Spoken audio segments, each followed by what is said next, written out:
안녕하세요. 산일본집 부북 리뷰입니다. 오늘은 토요 중국 특집해서 중국 분열은 패턴이다. 합해지고 쪼개지고 토요 중국 특집 이렇게 해서 중국 분열은 패턴이다. 합해지고 쪼개지고 이 제목으로 헨리 키신저의 중국 이야기 이 책을 리뷰해 보도록 하겠습니다. 이제 토요일 근데 대중 없이 이제 경제 쪽 관련 다루니까 실용서적 다루니까 대중 없이 중국 이야기 할 때가 있었는데 이제 토요일에 좀 정기적으로 하겠습니다. 토요일에 그럴 생각을 갖고 있고 그렇게 하는 방향으로 이제 가겠습니다. 그래서 토요일 정도에 중국 이야기 뭐 이런 이야기를 이제 하자. 그때 또 이제 심적으로 또 여유가 있죠. 그래서 주 중에는 실용 서적, 부동산 서적, 뭐 심리 서적 이런 이야기를 하고 주말에는 약간 좀 더 헤비한 읽는 사람 입장에서 더 헤비하거든요. 중국 이야기가 더 헤비합니다. 예를 들어서 실용 서적 같은 경우에 뭐 1시간에 뭐 40페이지를 읽는다 이렇게 하면은 요런 책은 1시간에 뭐 20페이지 이런 식으로 읽어요. 더 이제 늦게 읽어요. 더 그래서 헤비하다 이렇게 할 수 있어요. 그래서 오늘 보면은 두 꼭지 정도로 이제 할 생각이고요. 오늘은 헨리 키신저의 중국 이야기, 키신저가 지었죠. 그 다음에 이분은 이제 노벨상도 받았어요. 노벨 평화상을 받았는데 좀 으스스한 부분은 뭐냐? 노벨상을 받았는데 베트남 관련해서 노벨상을 받았는데 그 베트남이 적화가 돼버렸어. 노벨 평화상을 받았는데 적화가 돼버려. 공산주의화가 돼버렸어요. 으스스하죠? 그래서 뭐 노벨 평화상 그거랑 전혀 상관이 없어요. 노벨 평화상이랑 그 사회가 뭐 그 지역이 바른 방향으로 나아가는 거랑 상관이 전혀 없다. 그냥 걔네들이 주고 싶은 대로 주는 거예요. 무의미하다. 그다음에 토요 중국 특집 중국 분열은 패턴이다. 합해지고 쪼개지고. 그래서 오늘 이 꼭지에서 다룰 마디는 뭐냐? 패턴을 그리는 중국 역사. 그 다음에 삼국지의 삼국시대 때 죽은 인구. 그러니까 삼국지에 이제 그때 죽은 이유, 인구 사람 몇 명 많이 죽었다라는 거죠. 그 다음에 중국 분열의 패턴. 오늘 핵심 내용이죠. 그래서 내용을 보면은 중국이 분열하는 거 있잖아요. 쪼개진다는 거. 그게 주기성을 갖는다라는 거예요. 주기성을 갖는 거. 오늘 이제 이 얘기 들으시면은 조지 프리드만 이제 100년 후 이런 거 저희 부흥 리뷰도 있잖아요. 100년 후도 달아나겠다. 그런 거 보시면은 중국이 취약하다. 그래 정치적으로 뭐 쪼개질 수 있다 이런 식의 돼 있어요 내용이 암시가. 그럼 보면은 그런가 이런 생각 들지만은 역사적으로 중국 패턴을 봤을 때 보면은 중국이 실제로 많이 쪼개지고 그랬었구나 이런 생각 이제 하게 됩니다. 됐다. 그리고 만리장성을 쌓은 이유, 그 다음에 똑같은 도전 이렇게 되겠습니다. 보시면은요 패턴을 그리는 중국 역사. 여기는 보면은 출처가 시인 최윤희 이렇게 돼 있어요. 이제 인터넷에서 이제 제가 가장 그래도 좋다고 하는 거 이제 퍼온 거예요. 보면은 그림을 보세요. 한국이랑 중국이랑 있어요. 한국은 그림이 간단하죠. 고조선 있고 여기 좀 이제 복잡했다가 백제 신라 고구려 또 오래 갔어요. 다 오래 백제 신라 고구려 부여 다 오래 갔잖아요. 그다음에 통일 신라 발해 이것도 가고 그다음에 고려도 이제 오래 가고 조선도 엄청 오래 갔죠. 근데 중국 보세요. 엄청 복잡하죠. 이 지도 봐보세요. 막 나라 생기고 쪼개지고 뭐 이렇게 하고 엄청 복잡하잖아요. 그래서 뭐 통일된 시대도 있었지만은 분열된 때도 이렇게 보시면 많이 있고 이렇게 많이 있고 분열된 거. 그리고 한국은 그냥 크금지막하게 땅 있는데 막 자잘한 게 막 이렇게 많이 있잖아요. 나라 땅도 크긴 하겠지만은 요게 일단 이제 패턴이라는 거죠. 패턴이다. 보겠습니다. 내용을. 수백 년 동안 중국인들이 소중히 아껴오고 있는 그래서 젊은 시절에 마오쩌둥은 이 소설을 거의 강박증에 가깝게 탐독했던 것으로 알려졌다.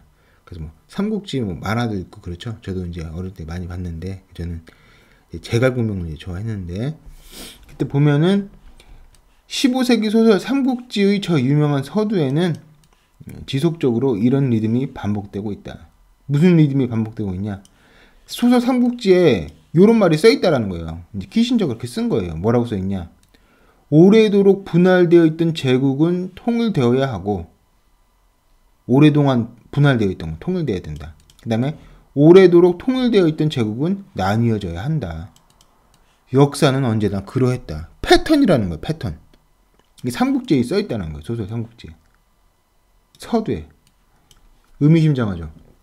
그래서 중국 역사 보면은 이게 통합과 분열이 패턴이라는 거예요. 자기 스스로도 이제 자인, 자백 이게 쓰고 있잖아요. 중국 사람들 자기 스스로도. 이 기도도 보면은 다 이렇게 나눠져 있잖아요.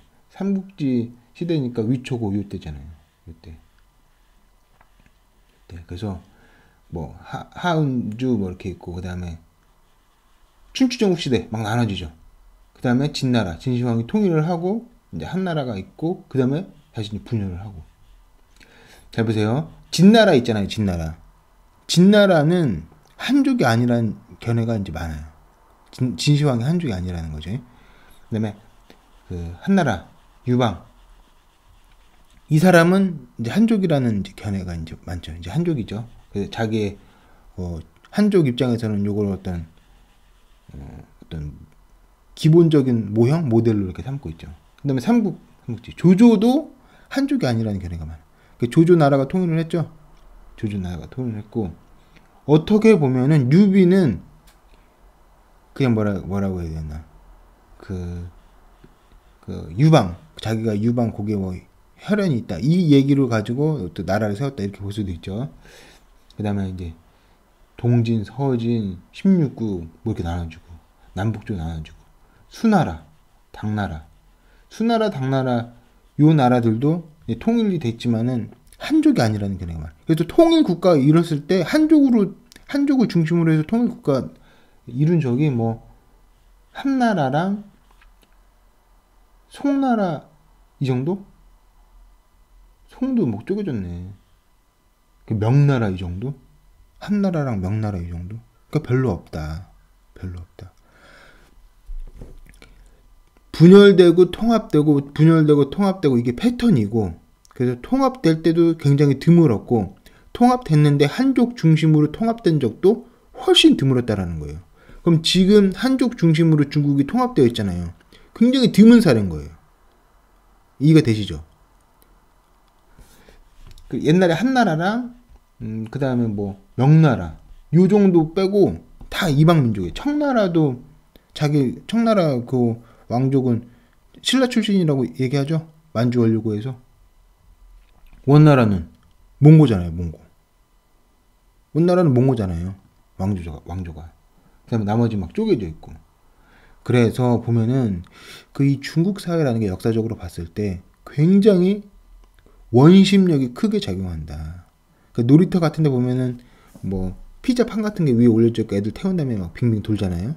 그럼 빙빙 돌면은 몸이 자꾸 밖으로 나가려고 그러죠. 이제 그게 원심력인데 이 사회가 자꾸 밖으로 나간다. 분열하려고 한다. 안으로 이렇게 모이는 게 아니라.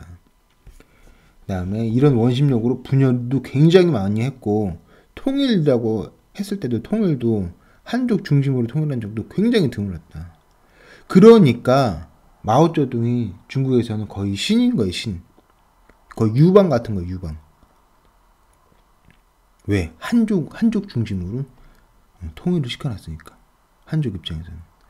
그래서 저희 이제 한국 사람 입장에서는 이상하게 들을 수 있는데 뭐 이홍장 이런 거 있잖아요. 이홍장은 청나라에 이제 충성했던 이제 신하였거든요. 한족 신하인데 이홍장을 싫어하는 분위기도 많이 있어요. 청나라에 왜 충성했냐는 거야.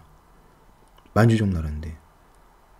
그래서 그 중국 내부에서는 또 만주족이라고 해서 청나라라고 해서 또 이제 갈등이 있고 민족 간의 갈등이 있고 또 이제 그 이념 간의 공산주의 뭐 이런 것 간에 또 갈등이 또 있고 그 복잡하다.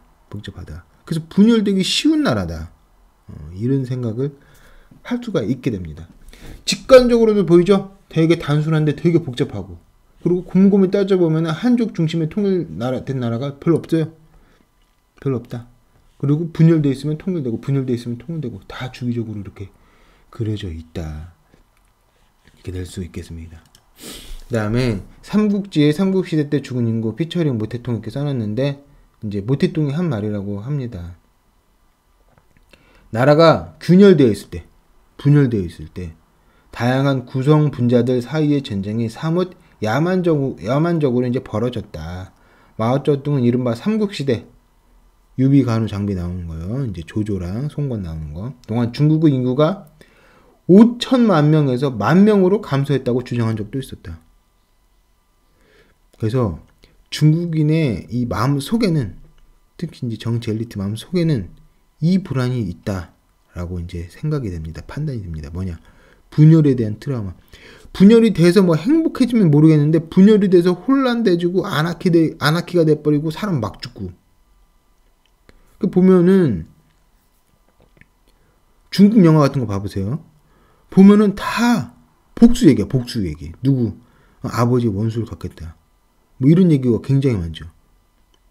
한국 영화 같은 경우에도 그런 정서는 좀 별로 없잖아요. 뭐 복수 이런 정서는 별로 없잖아요. 근데 중국은 엄청 강하다. 근데 그도 그럴 것이 인구가 이렇게 줄어버렸어. 전쟁하고 싸우고 내부 혼란 때문에.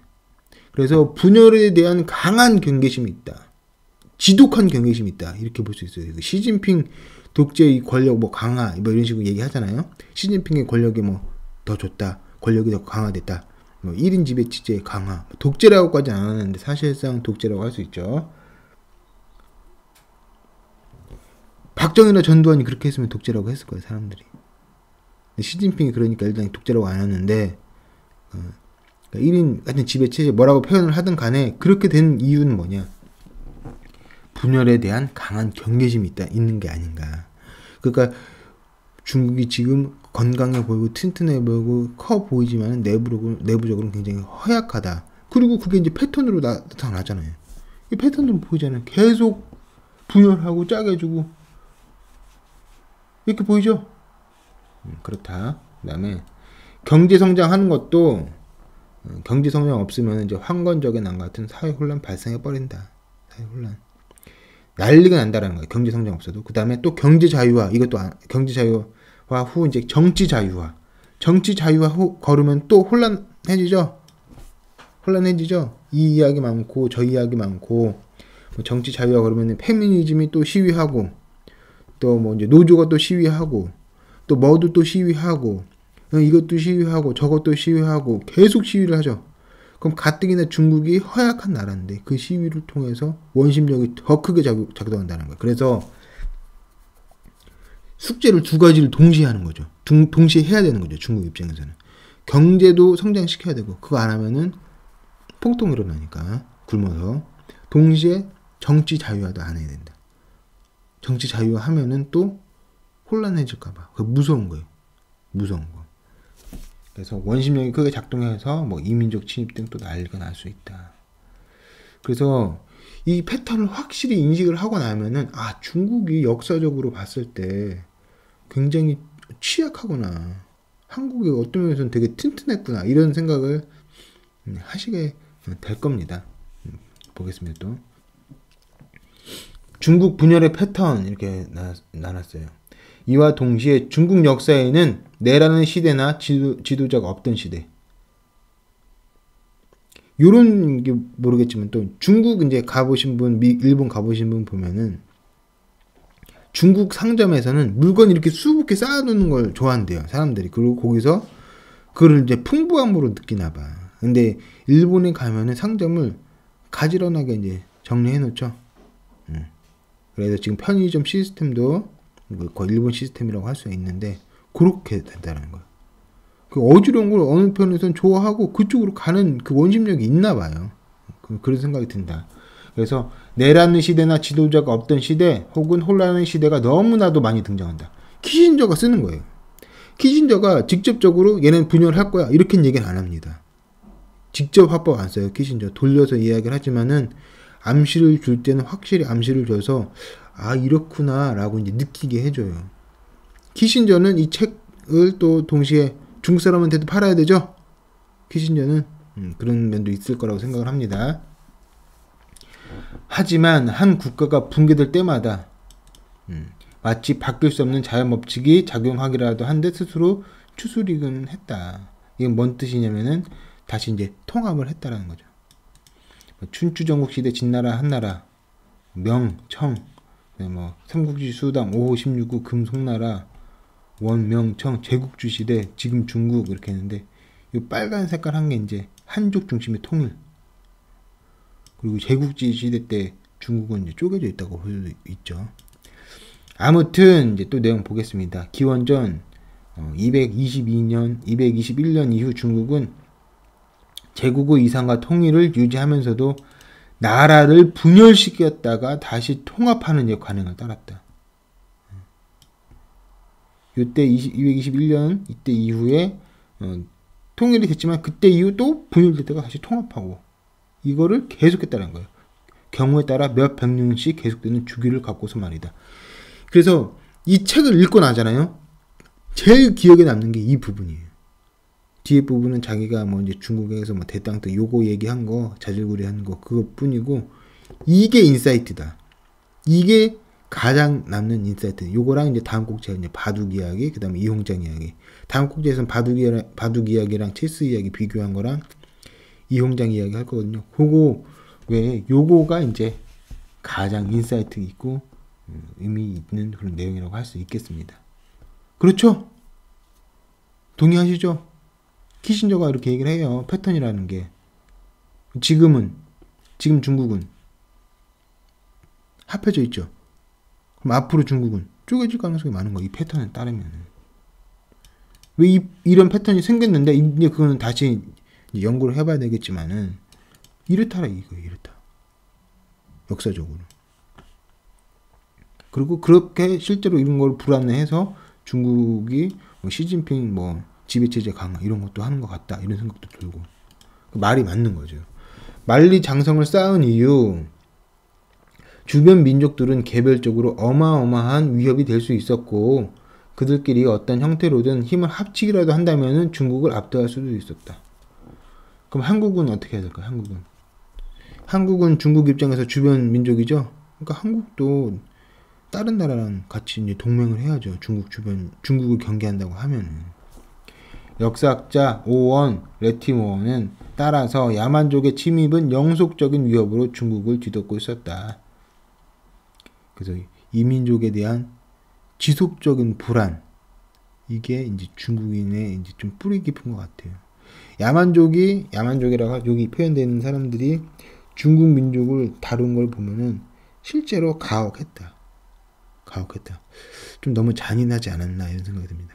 그게 너무 잔인하니까 결국 문명적으로는 중국에 다 흡수가 돼버린 거죠. 그래서 모태똥은 먼 나라도 자기 나라라고 뭐 이런 식으로 얘기하잖아요. 너무 잔인했다 그런 거는 이제 있어요. 따라서 어떤 야만족이라도 자국의 후방이나 측방을 다른 야만국으로부터 방어할 수만 있다면은 얼마든지 자신만만하게 중국을 칠 수 있었다. 그래서 중국을 쉽게 많이 봤나 봐요. 노릴 수 있는 어떤 그 대상으로. 물자도 많고 먹을 것도 많고 주변은 이제 좀 굶주리고 이랬으니까. 중국이 호언장담하던 세계의 중심적 지위와 풍부한 물산은 여기도 나와 있네요. 도리어 화살이 되어 사방으로 침략을 부추기는 꼴이 되었다. 지정학적으로 중국이 침략하기 좋은가 봐. 중국에 대한 서방의 도상학에서 너무나도 두드러진 도상학 지도 얘기하는 거죠. 만리장성도 기실 이러한 기본적인 취약점이 반영된 거다. 그러니까 뭐 웅장하다. 중국이 뭐 대단해서 만리장성 쌓았다. 멋있게 보이려고. 이게 아니라는 거예요. 이게 아니다. 만리장성 왜 쌓았냐? 불안해서 쌓았다라는 거예요. 불안해서. 그럼 만리장성 어디로 쌓여져 있나요? 그러니까 한반도 쪽으로 쌓여져 있죠? 한반도랑 저 만주 쪽으로. 그러면은 중국은 경계가 어딘가요? 만리장성이죠? 근데 중국이 자꾸 북한도 자기네 땅이라고 그러고 동북궁정하고 세종대왕도 좀 격화시켜서 이제 얘기하고 세종대왕 한글을 중국이 격화시켜서 얘기를 한다고요. 자기 뭐 한자 뭐 거기에 뭐 어떻게 수중 두는 그런 뭐 글자로. 그래서 중국 문화라는 거예요, 한글도. 이해가 되세요? 동의할 수 있으세요? 아니라죠, 아니죠. 근데 자꾸 그렇게 뭐 이상한 이야기를 하냐 이거야. 불안하니까 그런다. 불안하니까 자꾸 외연을 넓히면서 영양가 없는 거 자꾸 등치만 키우려고 그러고. 그런 거 아닌가라는 생각이 듭니다. 굉장히 불안하다, 취약하다, 이거를 이제 인식하시면 될 것 같아요. 그렇다고 성공적인 해결책이 되지도 못했다. 만리장성도 불안의 표현이죠. 만리장성도. 이런 만리장성처럼 시진핑도 그런 게 아닌가라는 생각이 듭니다. 불안하니까 이제 그 1인 지배 체제를 이제 강화하는 거다. 중국의 가장 큰 열망은 정복이 아니라 침입을 하고 야만족끼리 서로 연합하는 것을 막는 데 있었다. 가끔씩 대규모 군사 작전을 펼치기도 했지만은 이렇게 했지만 가끔씩 그래서 EEJ 요거를 이제 기본적인 토대로 이제 삼았다. 전략의 토대로 삼았다. 이렇게 이해할 수 있을 것 같습니다. 그 다음에 똑같은 도전. 지금 이 패턴 말씀드렸죠. 실제로 그런 거 같죠. 진짜로 막 쪼개진 거 많고 역사도 훨씬 복잡하고. 한국은 쉽잖아요. 조선시대, 고려시대, 그 다음에 뭐 통일신라, 그 다음에 삼국시대, 뭐 고조선, 이게 쉽잖아요. 중국은 이거 어떻게 배울까, 이거? 어렵다.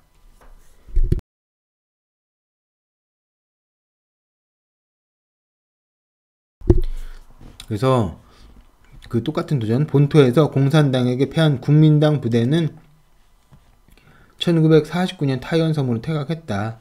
이때 국민당은 군사 조직과 정치 계급 그리고 황궁에 모아두었던 중국 예술과 문화의 보물을 포함하여 국가 권위 잔재를 모두 가지고 갔다. 그러니까 문화재를 많이 가지고 갔나 봐요. 대만에 이것도 한번 구경해 볼 만하다 이 생각이 듭니다. 박물관 좋아하시는 분도 박물관만 가죠. 한편 중국은 새로이 선포된 중화인민공화국의 이름 아래 다시 통일되었다. 공산주의 중국이 새로운 세계로 첫 발을 내디딘 것인데 이것이 구조상으로는 새로운 왕조였으며 실질적으로는 중국 역사상 처음으로 모습을 드러낸 이데올로기였다. 근데 보세요. 이게 이런 식으로 이제 암시를 하는 거야. 헨리 키신저가 이런 식으로 암시를 합니다. 조지 프린드먼은 쪼개져 뭐 이런 식으로 얘기를 하는데 헨리 키신저는 이런 식으로 이야기를 해요. 전략적으로 보면 중국은 두어 개의 이웃과 인접해 있었고 국경은 열려 있었으며 각각의 잠재적 위험에 동시에 대처할 수 있는 수단은 불충분했다. 그 다음에 기나긴 역사에서 중국이 항상 맞닥뜨렸던 것과 똑같은 도전이었다. 이런 식으로 이야기를 하면서 중국의 근본적인 취약성에 대해서 이야기를 합니다. 이걸 좀 더 음미를 하게 되면 결론이 어떻게 나요? 쪼개질 수 있겠다 이런 생각이 들죠. 앞에 실컷 이렇게 얘기를 하고 또 이런 식으로 얘기를 하니까. 그래서 화법이 이제 간접적이고 우회한다. 헨리 키신저는 반면에 이제 조지 프리드먼 같은 경우는 바로 이렇게 얘기를 하죠. 뭐 중국은 스테로이드를 맞은 일본이다. 뭐 이런 식으로 이야기도 하고 경제적으로 곤란함을 겪고 그게 정치적 위기로까지 이어진다. 그렇게 될 가능성이 많아 보입니다. 많아 보여. 그렇게 안 되면은 전쟁해야죠. 계속 경제 성장하면은 미국은 패턴 있죠. 미국의 패턴도 지역 패권 국가로 인정을 안 해요. 무조건 인정을 안 하고 지역 패권 국가가 도전했으면 무조건 전쟁을 해서 무조건 죽여놨어요. 무조건 그리고 쪼개놨습니다. 그러니까 이 패턴으로 가서 중국이 저성장으로 가면서 정치 위협에서 쪼개지거나 미국한테 맞아서 쪼개지거나 전쟁에서 져서 쪼개지거나 일본처럼 독일이나 아니면은 저성장으로 가면서 나름 그럭저럭 그 유지를 하거나 그 외형을 중국 입장에서는 이거를 바라고 있겠죠. 그래도 형태를 유지하는 거 쪼개지는 거는 쪼개져서 더 큰 혼란이 이제 자기 경험을 한 게 많으니까 삼국시대 때 그러니까 위초고 시대 때 삼국지 유비관으로 장군 나올 때 5천만 명의 인구가 1,000만 명이 됐다는 거예요. 얼마나 많이 죽었어요. 그냥 막 도살하듯 막 그렇게 죽였나 봐. 그렇게 많이 죽을 수가 있어. 모태똥이 이야기니까 또 사실이 아닐 수도 있는데 하여튼 많이 죽었겠죠. 많이 죽었다. 그러면은 그거를 이제 가장 큰 악이라고 생각을 하고 차악 저성장을 가더라도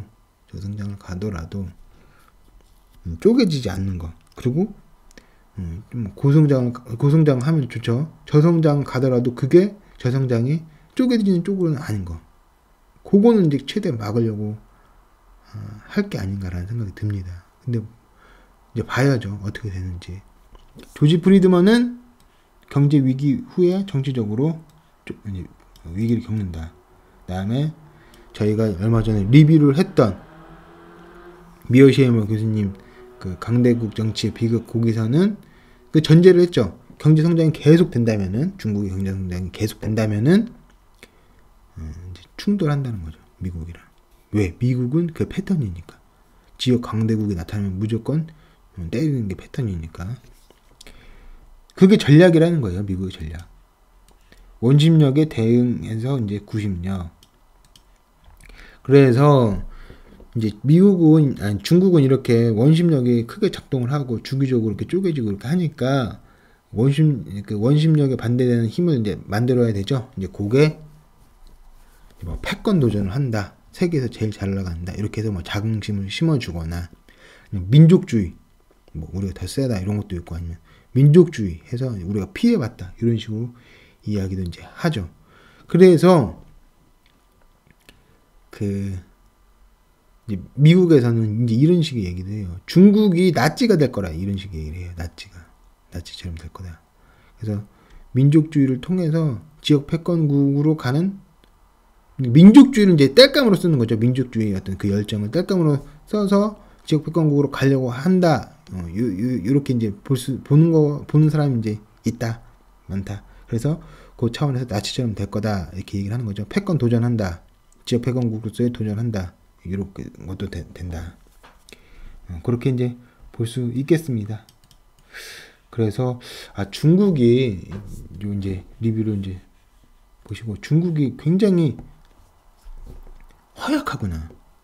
역사적으로 진짜 분열과 통일과 이게 반복됐구나. 이제 이걸 느끼셨으면 좋겠어요. 특히 한족에 의한 통일국가 이게 별로 없구나. 의외로 이걸 보시면 좋겠다. 정리를 해보면은요, 패턴이 있다. 중국은 분열된 게 통합된다. 삼국지에도 써있다는 거야. 삼국지에도 분열된 거 통합되고 분열되고 통합되고. 지도도 봐봐요. 훨씬 복잡하죠. 그 다음에 인구가 많이 죽었다. 분열되어 있으면은 애들이 안악기 상태에 있으면 많이 죽는다. 이게 제1 주적이라고 볼 것 같아요. 요 상태를 가장 싫어할 것 같아요. 중국 사람 엘리트 입장에서는 패턴이 있었다. 요거는 사진 설명을 해보면은 제국주의 시대 때 차이나 막 서로 막 쪼개먹는 거예요. 일본, 프랑스죠. 이 사람 프랑스 사람이고 일본 사람이고 러시아 같고 이건 독일 같고 이건 영국 같고 이거는 이제 중국 사람이 안 돼 그러지 마 이러는 거죠. 근데 손톱은 이렇게 뾰족하게 했대. 이렇게 해가지고 이제 짜는 거죠. 이제 허약한 당시 제국주의 시대 때 허약한 중국의 모습을 그린 사파입니다. 이렇게 되고 만리장성 싸운 이유 불안하니까 이민족 불안하니까 이민족에 의해서 쪼개지기도 하고 또 이민족에 의해서 통합되게 하는데 통합될 때 많이 또 한족이 죽고 이러니까 똑같은 도전 또 일어난다. 그래서 취약하다라는 거 경제 위기 이후에 정치 위기 겪을 수 있다. 그래서 경제 위기를 겪는다고 저희 부북 리뷰는 봅니다. 중국이 경제 성장하면은 경제 위기가 당연히 오죠. 당연히 원래 온다.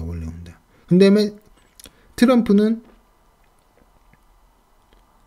또 이제 두드리고 있죠. 중국을 두드리고 있잖아요. 좀 때리고 있다. 중국 때리고 있다.